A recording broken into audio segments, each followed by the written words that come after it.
අහලා තියෙනවද ඔතෙලෝ සින්ඩ්‍රෝම් ගැන? ෂේක්ස්පියර්ගේ කතාවක චරිතයක් වෙන ඔතෙලෝ දැඩි සැකය සහ ඊර්ෂ්‍යාව නිසා එයාගේ බිරිඳව මරලා දාලා තියෙනවා. පැතොලොජිකල් ජෙලසි, මෝබිඩ් ජෙලසි, ඔතෙලෝ සින්ඩ්‍රෝම්. මේක මානසික රෝගී තත්ත්වයක්. ජෝඩුවක් ගත්තොත් ඊර්ෂ්‍යාව කියන එක සාමාන්‍ය වෙන්න පුළුවන්. නමුත් පදනම් විරහිතව හේතුවක් නැතුව අසාමාන්‍ය විදියට සැක කරනවා නම්, ඊර්ෂ්‍යා කරනවා නම් මේක මානසික රෝගී තත්ත්වයක්. ස්ත්‍රී පුරුෂ පාර්ශ්ව දෙකටම මේ තත්ත්වය වැළඳෙන්න පුළුවන්. පිරිමින් අතර බහුලයි. මේකෙදි තමන්ගේ පාර්ට්නර් තමන්ට අමතරව වෙනත් පුද්ගලයෙකු හෝ පුද්ගලයන් සමග ආදර සම්බන්ධතා, ලිංගික සම්බන්ධතා පවත්වනවා කියලා සැකයක් ඇති වෙනවා. කිසිම සාක්ෂියක් නැතුව වුණා මේ සැකය දිගින් දිගටම පවතිනවා. තමන්ගේ පාර්ට්නර්ගෙන් අනවශ්‍ය විදිහට ප්‍රශ්න අහනවා, phone calls, messages, email check කරනවා, යන්නේ නැතන අසාමාන්‍ය විදිහට චෙක් කරනවා, යට ඇඳුම් පවා චෙක් කරනවා, රණ්ඩු සරුවල් පහර දීම.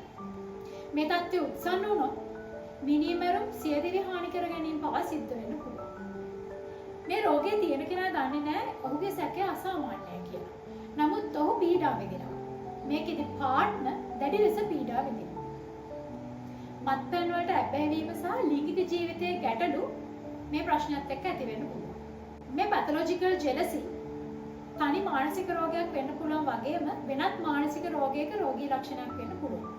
ඊට අමතරව මොළයේ යම්කිසි රෝගී තත්ත්වයක මූලික රෝග ලක්ෂණයක් වෙන්නත් පුළුවන්. හදිසි අවස්ථාවකදී උපකාර ලබා ගන්න පුළුවන් ක්‍රම කීපයක්ම ලංකාවේ තියෙනවා. 109 පොලිස් දෙපාර්තමේන්තුව, 1930 ළමා හා කාන්තා කාර්යාංශය, 1929 ජාතික ළමා ආරක්ෂක අධිකාරිය, රෝහල් වලට සම්බන්ධ වෙලා තියෙන මිතුරු පියස ආයතනය, Women in Need කාන්තා පීඨ සේවාව, Women and Child Desk සේවාව. මේ හදිසි අවස්ථාවලට අමතරව තමන්ගේ ළඟම මානසික වෛද්‍යවරයෙකු හම්බ වෙලා මේ ගැටලුව සාකච්ඡා කරන්න පුළුවන්. ඖෂධ වගේම සයිකෝതെරපි වගේ මේ රෝගී තත්ත්වයට ප්‍රතිකාර කරන්න පුළුවන්.